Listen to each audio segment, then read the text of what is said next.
إن الحمد لله نحمده ونصلي على رسوله الكريم أما بعد فأعوذ بالله من الشيطان الرجيم بسم الله الرحمن الرحيم يا أيها الذين آمنوا كتب عليكم الصيام كما كتب على الذين من قبلكم لعلكم تتقون۔ رمضان کا روزہ یہ اللہ رب العالمین کی طرف سے ایک اہم فریضہ ہے، اللہ کا حکم ہے۔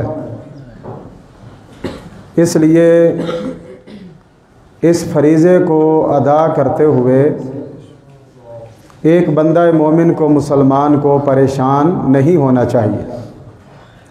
اللہ تعالیٰ نے ہمیں مشقت میں ڈالنے کے لیے یا پریشان کرنے کے لیے اللہ نے روزے فرض نہیں کیے، بلکہ اللہ رب العالمین تو اپنے بندوں کے لیے آسانیاں فرماتے ہیں۔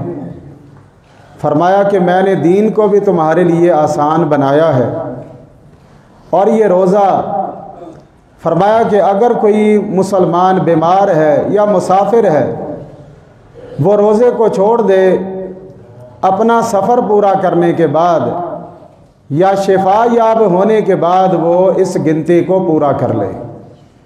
اللہ رب العالمین تمہارے ساتھ آسانی چاہتے ہیں، اللہ مشکل اور سختی میں تمہیں نہیں ڈالنا چاہتے۔ اور اس کے ساتھ ساتھ سورہ بقرہ آیت نمبر 184 ابھی پہلی رکعت میں اس کی تلاوت ہوئی ہے۔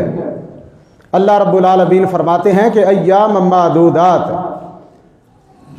یہ روزے گنتی کے چند دن ہیں، 29 یا 30۔ فرمایا کہ اگر کوئی بیمار ہے تو بیماری سے شفا یاب ہونے کے بعد روزہ رکھ لے، اگر کوئی مسافر ہے تو سفر پورا کرنے کے بعد پھر اس روزے کی قضائی دے لے۔ وَعَلَى الَّذِينَ يُطِيقُونَهُ فِدْيَةٌ طَعَامُ مِسْكِينٍ، ایسے لوگ جو روزہ رکھنے میں مشقت محسوس کرتے ہیں، اور بعض مفسرین نے یطیقونہ کو اس کا معنی یہ کیا ہے کہ اس کی طاقت رکھنے والے، کہ شروع اسلام کے اندر یہ سختی نہیں تھی کہ اگر کوئی چاہتا ہے روزہ نہ رکھے وہ فدیہ دے دے، چاہے وہ بیمار ہے یا بیمار نہیں ہے۔ شروع اسلام کے اندر یہ اجازت تھی، لیکن بعد کے اندر اللہ رب العالمین نے پابند بھی کر دیا۔ فرمایا فمن شاہد منکم الشہر فلیصمہ، جس کی زندگی میں رمضان آ جائے وہ رمضان کے روزے رکھے۔ اور ساتھ ہی اللہ رب العالمین یہ بھی فرماتے ہیں وَأَن تَصُومُوا خَيْرٌ لَكُمْ، روزہ رکھنا ہی تمہارے لیے بہتر ہے، فدیہ دینا بہتر نہیں ہے۔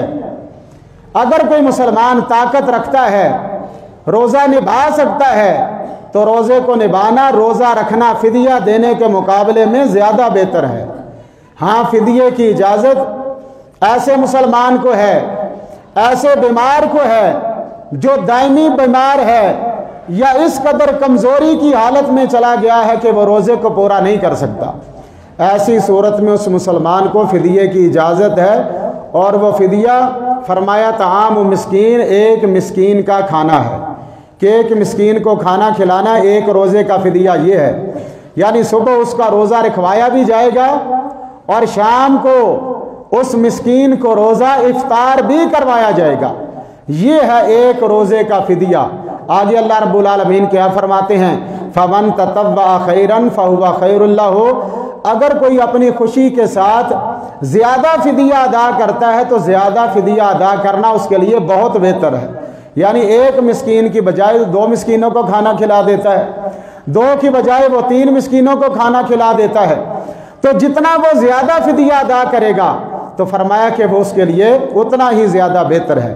اس لیے ایسا مسلمان جو دائمی بیمار ہے اور اسے شفا یاب ہونے کی جو ہے وہ کوئی صورت نظر نہیں آتی، یا کمزوری اس حد تک ہو چکی ہے کہ وہ روزہ نہیں نبھا سکتا، تو ایسی صورت میں اس مسلمان کو فدیہ دینے کی اجازت ہے۔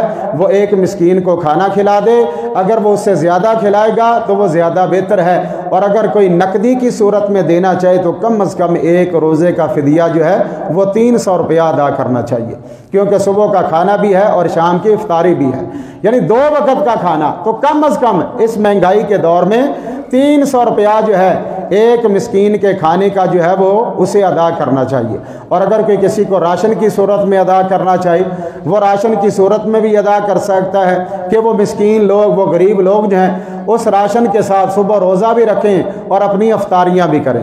تو ایسی صورت میں اللہ رب العالمین نے اس صورت کے اندر فدیے کا جو مسئلہ بیان فرمایا ہے، فرمایا کہ سب سے پہلی بات تو یہی ہے کہ جس کے اندر طاقت ہو روزہ رکھنے کی وہ روزہ رکھے، روزہ رکھنا بہتر ہے، اور جو طاقت نہیں رکھتا وہ فدیہ ادا کرے۔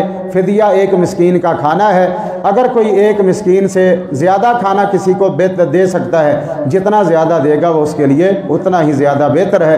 اللہ رب العالمین ہمیں صحیح طور پر سمجھ کر عمل کرنے کی توفیق عطا فرمائے۔